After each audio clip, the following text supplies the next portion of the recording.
Am I the asshole for refusing to send my son to my mom's house after she yelled at both of us? I, 31F, have two kids, ages 9 and 13. My youngest has autism and severe ADHD, and honestly, parenting him alone has been both the hardest and most meaningful thing I've ever done. My husband passed away unexpectedly in a car accident last year. It completely shattered our world. I went from being part of a team to handling everything alone: bills, school, meltdowns, appointments, and the endless emotional fallout that came with losing their dad. We had no savings, no life insurance, and I've been clawing my way through every single month just trying to keep the lights on and food on the table. I work full-time, but the pay barely covers rent, gas, and groceries. I do get some state assistance, but it's not nearly enough to make ends meet. My mom and sister sometimes help by babysitting when I can't miss work, especially when the kids are sick or school's out. I can't afford an actual babysitter, so I'm grateful for their help, but it always comes with strings attached. A few days ago, I took my 13-year-old to school, but my youngest came down with a fever and stomach bug. I couldn't call off work without risking my job, so I called my mom and asked if she could babysit for the day. She said yes. I was relieved until I mentioned that I didn't have much food in the house to spare. We live about half an hour from the nearest grocery store, and last weekend all of us had been sick, so I hadn't gone shopping yet. I told her the food I had left was planned out for the kids' meals until payday and asked if she could bring her own lunch or just grab something on the way. That's when she started getting passive-aggressive.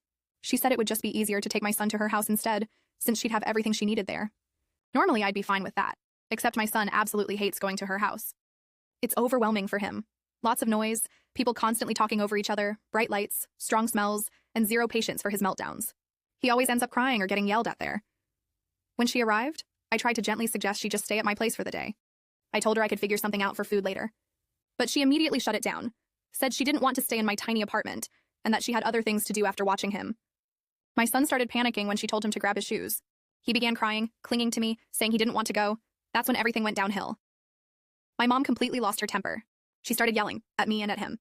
She shouted that she didn't have time for this, that she had already canceled her plans that day just to help us, and that we were using her.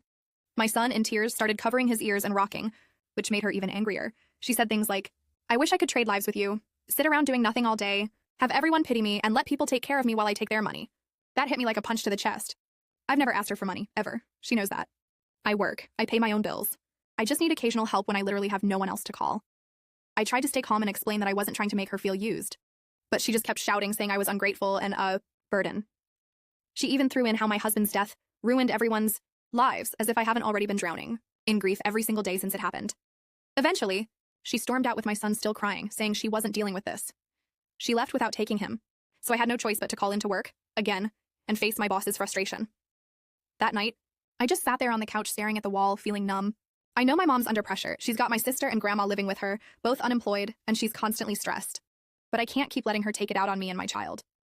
My sister says I should apologize because mom was just overwhelmed, and that if I don't, I'll lose the only babysitting help I have.